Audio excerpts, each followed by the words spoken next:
อันนี้ก็คือกระต่ายสบู่สาวโสดเด้อกับตัวนี้วีอันหนึงแล้วก็แป้งถูแล้วก้อนหินสบู่ก้อนเดียวอันเบิ่งแล้วก็ดูต้นก็ซื้อให้ได้เด้อฝากนำทีมงานเฮา ม่วนในรีเด้อทุกคนเลย เนียนบ่ใส่นี่ อาบน้ จะได้บ่มีเสื้อผ้าซื่อบ่นี่ลงอ่านแล้ว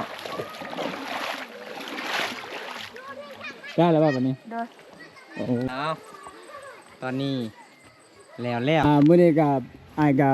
ขอบใจหลายๆเด้อที่พาอ้ายไปอาบน้ำ โดย กับตอนนี้ก็อาจจะขออันนะเมื่อคือกันยันค่ำแล้วเส้นทางบ้านเจ้ามันโหดอีหลี ไปกันเด้อบ๊ายบายมื้อหน้าพอกัน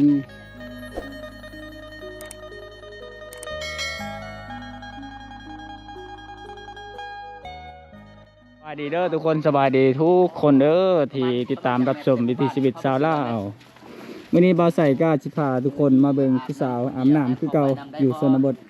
ได้เนาะ นี่มื้อนี้บ่าวใส่อยู่บ้านอันนะอยู่บ้านละปีดได้ทุกคนเลย ไปน้ เมืองนองยังบ่ฮอดเมืองพีนนี่ก็ไปทุกคนไปเบิ่งน้ำกัน ำยานเนาะ วิถีชีวิตชาวลาว มันคือกัน ยามแรง เอาเด็กชวนเด็กเขาทั้งแหละเอาชวนทุกคนสิพาเขาไปตักน้ำอยุ่ไสอย่าอาบน้ำไปตักน้ำโอ้ยพี่น้องเลยลืมเลยพี่น้องเลย ๆใช้มาอาบน้ำเจ้ายี่ห้อแล้วบ่ ยังเลย ยังบ่ฮอดเนาะน้ำก็อึดอดีน้ำบานเจ้านี่ โดย น้ำมาดานก็บ่มีผู้บ่าวก็บ่มี บ่มี มีแต่ใจ สาวโสดก็คือติเจ้าคนเดียว โดย โอ้ มีจักคนมีซื้อในใดในหมู่เจ้าน้องกัน3 คน ผู้หนึ่งซื้อเซิร์ฟ สาวเสิร์ช โดย โอ้เป็นลูกในบ้านบ่แม่นบ่ ถึงในบ้าน แม่น อ๋อบ่ใส่ที่บ่กล้าไปแล้วมัน แสดงว่าลูกในบ้านเขาดองแพงเนาะ แม่นคันต่ำก็50แล้วล่ะ แม่นเอาตามติดวิถีชีวิตน้องสาวคนนี้ทุกคนได้ฟอครั้งแรกในป่าลึกเมื่อวานนี้ติดกับหุบเขากระบาไดพี่น้อง แม่น เบิ้งเส้นทางสาวลาวไปอาบน้ำโอ้ยพี่น้องเอ้ย อันนี้ โคตรลำบากเลย ไปอาบซุมื้อบ่มั่งนี้นะ โดย โอ้ โอ้เบิ้งเส้นทางเป็นคุ้มเลยเนาะอันนี้มันรถใหญ่ไปบอกเลยว่าจังได้เนี่ยนะ จึงใช้หมูป่าดุด หมูป่า หมูป่าดุดหมดเลยเอา ทุกคนเลยมีแต่ป่าจะลงเนาะกลางคืนก็ไปอาบจะเพ่บ่ บ่ บ่เนาะไปแต่ยามกลางเว้น กลางเว้นตอนเช้าเนาะหมู่บ้านเจ้านี่แนมเบิ้งเท่าไรมีตีมักลินใหม่โคตรหลายเลยทุกคน นี่น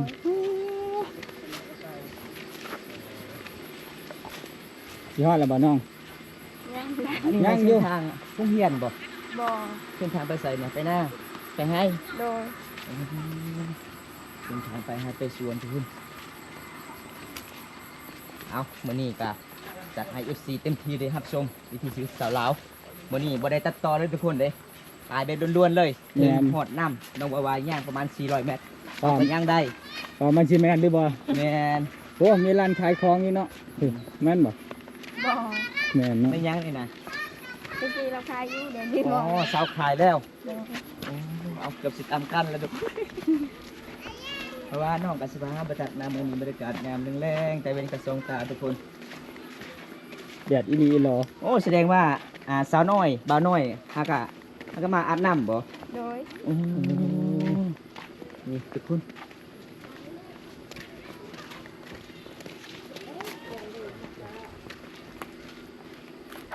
สวัสดีจ้า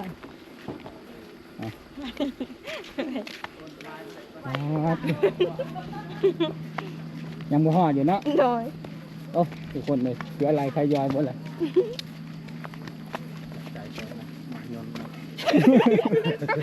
เห็นบ่บ่าวจมแล้วบัดนี้ ไล่น้ำบ่ท่าน ไหลน้ำบ่ทันโอ้ผู้สาวคนนี้เขาเจ้าถนัดไปดิ แม่น เกี่ยวกับการย่างไปอาบน้ำขนาดเส้นทางแบบนี้น้องย่างกับไปรีรอเลย เดี๋ยวตะกี้คือที่หมู่บ้านนั่นนี่เนาะ เป็นหมู่บ้านเก่าบ่จีบ่ที่นี่บ่ โดย เบิ่งแนวโคกมะขามแล้วก็โคกมะม่วงเป็นหมู่บ้านห้างตะกี้ทุกคน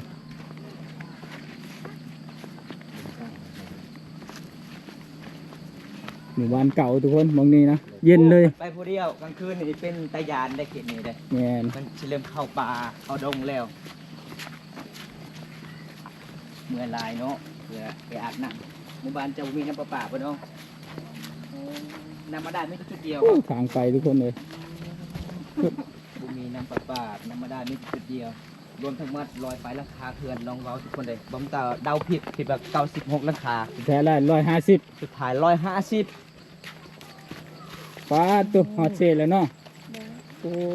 หอดเซตะม่วน ไปทางนั้น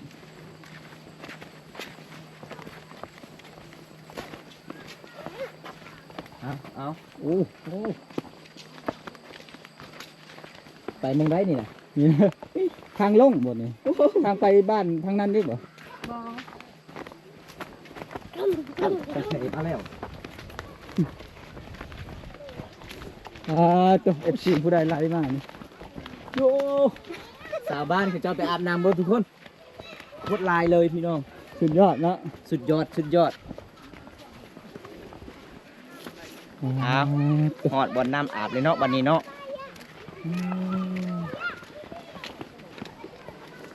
เอาฮอดบ่อาบน้ำแล้วทุกคนเลย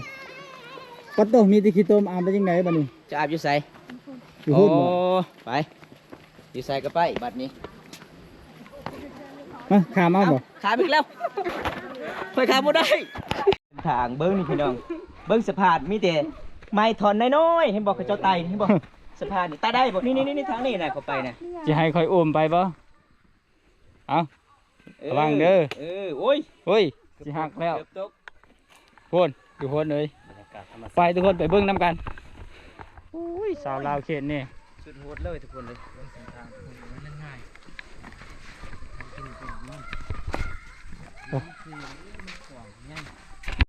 ตัวกว่าจะหอดบ่อนอาบน้ำอุ้ยธรรมชาติหลาย เบิ้งทุกคนทางคนมีแต่ชาวบ้านเขาจะอาบพี่น้องอันนี้เจ๋งกว่า ห่อนเลยเนาะบ่ห่อน นะฮะ น้ำไหลแห้งเนาะรูบนนะปองเลยริบเล่าตาได้เบิก จะใส่ย่างแน่กับทาสบู่เจ้าเบิ้งไอ้เบิ้งกับทาสบู่เจ้า อันบ่มี โอ้ เราวงสิซื้อให้ แพบบ่มีเนาะ บ่มีเลย มีแต่สบู่กาดนกแก้ว ชาวพิน เพราะว่าชาวลาวบางคนเขตชนบทหินนี่ปะบ่ได้ แม่น ถือไปน้ำตลอดเลยโอ้ทุกคนเลยนี่แหละวิธีชีวิตสาวคนนี้พี่น้องอยู่ดุมผู้สาวอาอยู่ถึงเนาะบัดนี้ ผู้บ่าวอยู่ล่มเนาะผู้สาวอยู่เทิง อาบน้ำกันได้ทุกคนเลยป้าเบิ่งนี่พี่น้องไอ้ เย็นบ่ เย็นหลายพี่น้องน้ำกระใสใสเลยทุกคน น้ำธรรมชาติเนาะ น้ำธรรมศาสตร์บ่ปลาป้าน้ำทุกนี้ก็จะเป็นมันลงจากปากมีอย่างเพิ่นนะ จากภูเขา จากภูเขาแล้วก็ปากห้วยนี่ก็ลงจากศิลานอง ลงอ๋อฮอดเทแล้วน้องเลย แม่ไล่สู่ลงศิลานอง อืมไปใส่สบู่ยังแน่ล้างหน้านะ เป็นเมือง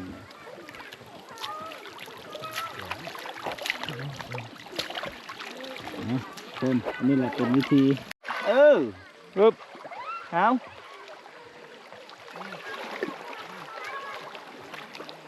เอาน้ำเอาไปเลยนะเอา ยางเล็กบ่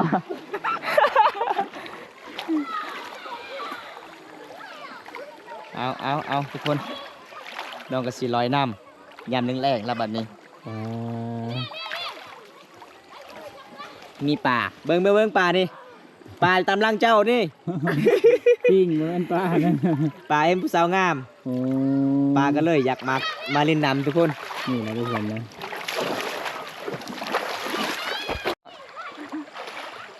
อ๋อตัว คนลายเนาะสาวบ้านอาบน้ำเนาะคนลายเลยทุกคน เดี๋ยวเวลาใส่สบู่แล้ว ส่วนลายก็เจ้าก็ใส่ก้อนหินหน่อยเนาะ แม่น หมู่บ้านเลยทุกคน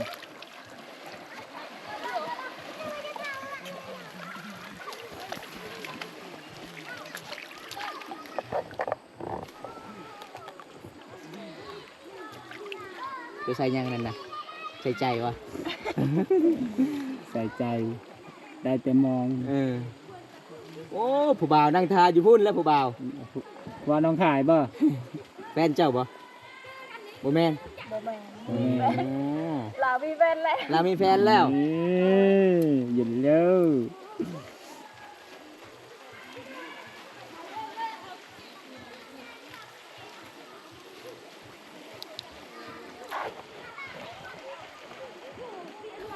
ฮะ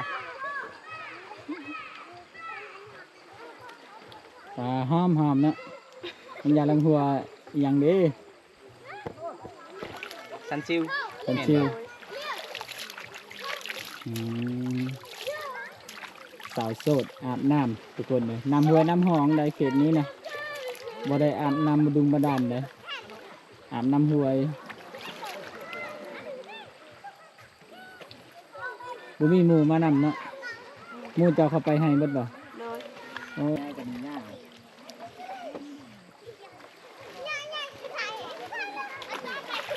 ปกติก็ไก่ยากิมึงตายเลยฮะ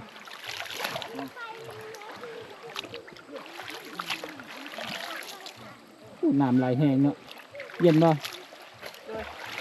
โอ้หมู่เจ้าก็มาอาบอยู่ที่บ่ยามมื้อแลง เบิ่งวิถีชีวิตชาวลาวทุกคนเอาไปถึงแล้วบัดนี้ เอาก้อนหินคัดโอ้คัดก้อนหิน โอ้ยบอกใครกับข่าวแล้ว เออ มันงามแล้วอันนี้นะ คัดก้อนหินเนาะ อันนี้ก็คือกระตายสบู่ซาวโซดเด้อกับตัวนี้วีอันหนึงแล้วก็แป้งถูแล้วก้อนหินสบู่ก้อนเดียว อันFCเบิ่งแล้วก็ดูต้นก็ซื้อให้ได้เด้อฝากนำทีมงานเฮา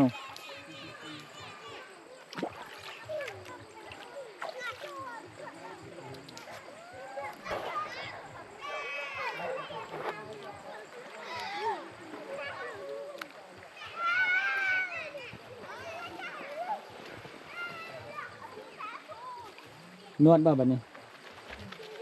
ตะกี้ดิสระอันนี้นวดอีกสระอีก โดย โอ้หลายรอบเถอะ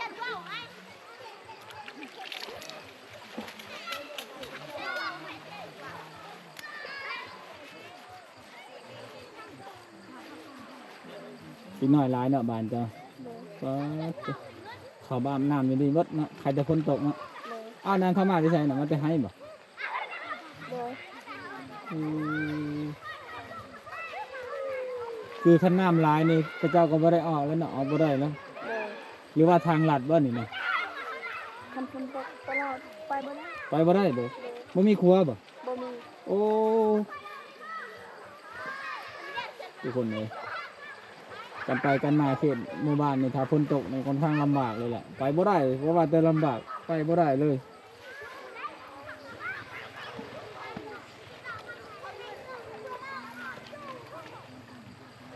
สาวลาวยามแรงๆก็อาบน้ำห้วยน้ำห้องโอ้เนี่ยทุกคน ทางนั้นผู้บ่าวบ่อาบบ่ แนมเบิ้งก็อิ่มแล้ว เป็นอะไรเลย บ่มีเสือ บ่มีเสื้อ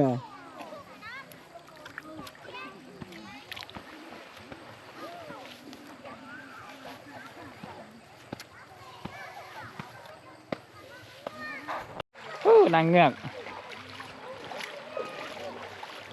บ่ย่านเนาะอาบน้ำบ่ย่านจระเข้บ่ บ่มี บ่มีบ่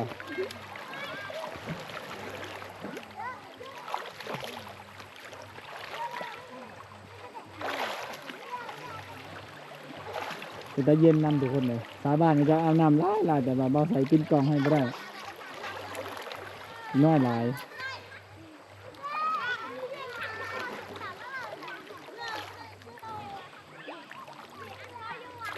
เป็ดเชิญ เอา เอา ลอยไปแล้วนี่ ไป เล่น แล้ เล วย เอาเลือกขึ้นบ่ได้ ลึกบ่ เลือกโอ้ ลึกรีบบ่ ว่ายน้ำเป็นเนาะเจ้า โอ้ โอ้ แต่ว่าน้ำลึกอลีทุกคน เนี่ย เอากระสิยันยานิดนึงละน้ำอันนี้มันไล่แหงอลีเลย น้ำก็แห้งเนาะ ไล่นี่มันลงสู่เซลานอง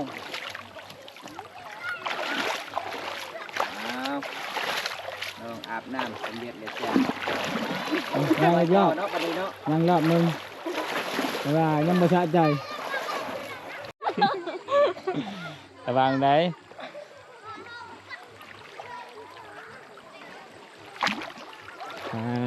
เดี๋ยวคือสิเย็นเนาะ2-3 รอบเลย มักไอเลนเนาะ ม่วนเลยเด้อทุกคนเลย เนียนบ่ใส่นี่ อาบน้ เสียดายบ่มีเสื้อผ้าซื่อ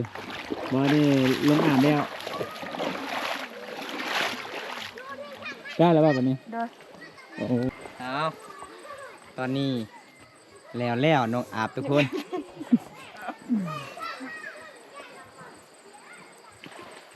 น้องก็สิเปลี่ยนเสื้อผ้าเฮาสิกลับขึ้นกับซานละ นี่ ตามติดวิถีชีวิตสาวลาวเป็นนี่ล่ะทุกคนเลย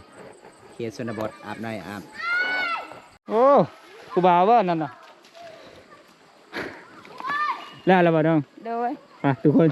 เดินทางกลับแล้วเอาระวังเด้อ ไปทุกคนเดินทางกลับนี่ทุกคน ได้ไปได้ป่ะเบิ่งเส้นทางทุกคนเลย หน้าบ่ ไปบ่ได้มา ตอนเสกแล้วได้ นี่ลงนี่ก็ได้ เดี๋ยวเบาใส่ช่วย อ้าวกูนี่400-500อ่ะประมาณน่ะทุกคนเลยเบิ่นขึ้นตะพัง หายใจแทบบ่ออก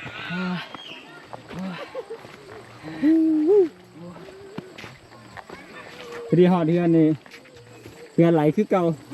เบิ่งเส้นทางสุดโหดเลยเส้นทางกลับบ้าน แม่นแต่ก่อนหมู่บ้านนั่นนี่หมู่บ้านเก่า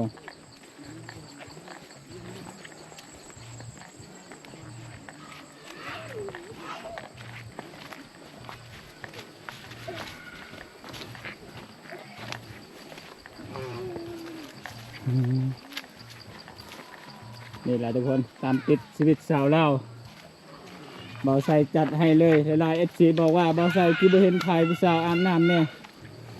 คือบ่เห็นเลยช่วงนี้เงียบสิดีทาเบิ่งอยู่วันนี้เบาใส่ก็จัดให้ตามคำขอเลยเด้อแต่ว่าเบาใส่นี่เมื่อยขึ้นตะพังแล้วทุกคนเลย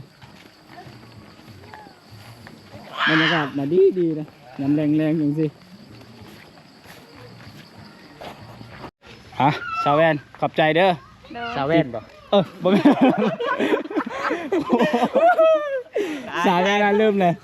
บ่ไม่มื้อนี้กับอ้ายกับขอบใจหลายๆเด้อที่พาอ้ายไปอาบน้ำ โดย กับตอนนี้ก็อ้ายสิขออันน่ะเมื่อคือกันยันค่ำแล้วเส้นทางบ้านเจ้ามันโหดอีหลีไปกันเด้อบ๊ายบายมื้อหน้าพอกัน โ